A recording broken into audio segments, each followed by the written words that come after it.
79 kez bıçakladı. Evet, annesini tam 79 kez bıçakladı. Ve birkaç gün sonra mahkeme salonunda kameralara bakıp gülümsedi. O gülümseme sosyal medyada viral oldu. İnsanlar onu tatlı, masum, hatta sevimli buldu. Ama o yüz ifadesinin arkasında 79 bıçak darbesi vardı. Peki insanlar nasıl oldu da bir katile sempati duyabildi? Gülümseyen bir şeytan. Isabella Guzman'ın kan donduran hikayesi. Muhtemelen onu sosyal medyada en az bir kere görmüşsünüzdür. Mahkeme salonunda kameralara bakarak sergilediği o garip, çocuksu ve hatta sevimli bulunan tavırları Isabella Guzman'ı bir internet fenomenine dönüştürdü.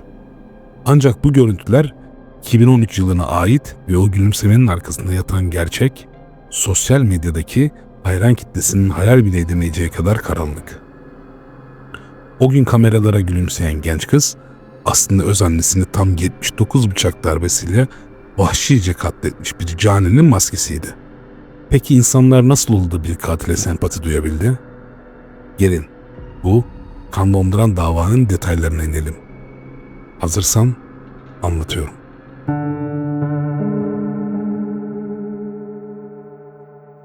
Isabella Guzman, Colorado'da dünyaya geldi. Biyolojik anne ve babası Yun Mi Hoy ve Robert Guzman. O henüz küçük bir çocukken ayrıldı. Boşanma her çocuk için zordur.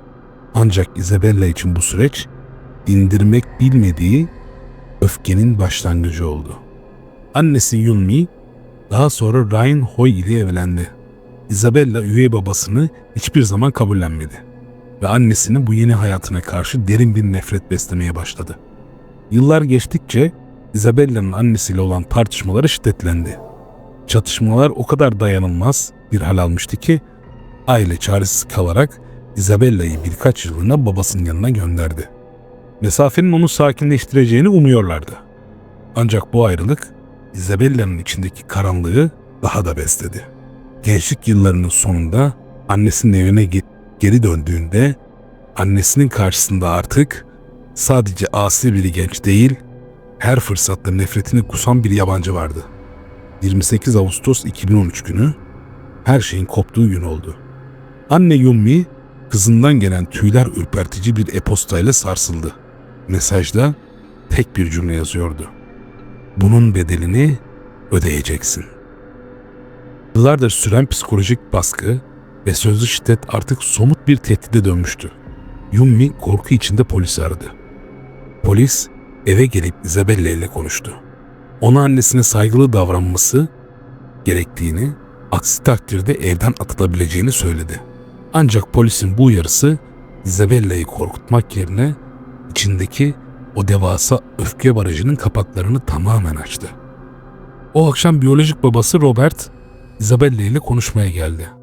Bahçede oturup ona saygıdan ve aile bağından bahsetti. Robert, kızının sakinleştiğini düşünerek evden ayrıldı. Ancak sadece 3 saat sonra, saat 21:30 sularında o korkunç olay gerçekleşti. Çocukları ekrandan uzaklaştırın. Olay başlıyor. Anne Yunmi işten eve dönmüş, yorgun argın duş almak için üst kata çıkmıştı. Üvey baba Ryan aşağıda yemek yerken yukarıdan gelen garip seslerle irkildi. Boğuk darbe seslerini, ardından Yunmi'nin can havliyle eşinin adını haykırdığı çığlıklar izledi. Ryan yukarı koştuğunda banyo kapısının kilitli olduğunu fark etti. Kapıyı zorladı. Bir anlığına da olsa kapıyı aralayabilmişti. Isabella'nın ifadesiz, bomboş bakan gözlerini gördü. Isabella kapıyı suratına çarptı ve kilitledi. Ryan kapının altından sızan kanı gördüğünde dehşet içinde 911'i aradı.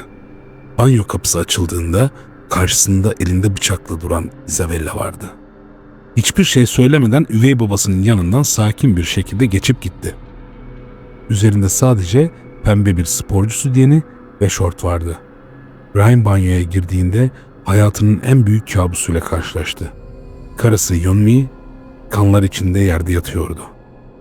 Yüzünde 31, boynunda ise tam 48 bıçak yarası vardı. Olaydan 16 saat sonra yakalanan Isabella mahkemeye çıkarıldığında o meşhur görüntüleri verdi.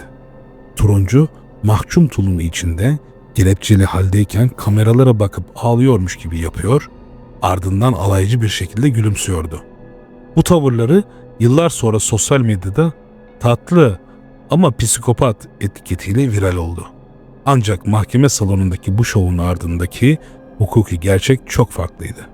Isabella Guzman yapılan incelemeler sonucunda paranoid şizofreni teşhisi aldı. Cezai ehliyeti olmadığına karar verildi. Hapse gönderilmek yerine Colorado'da bir psikiyatrik kliniğe yatırıldı.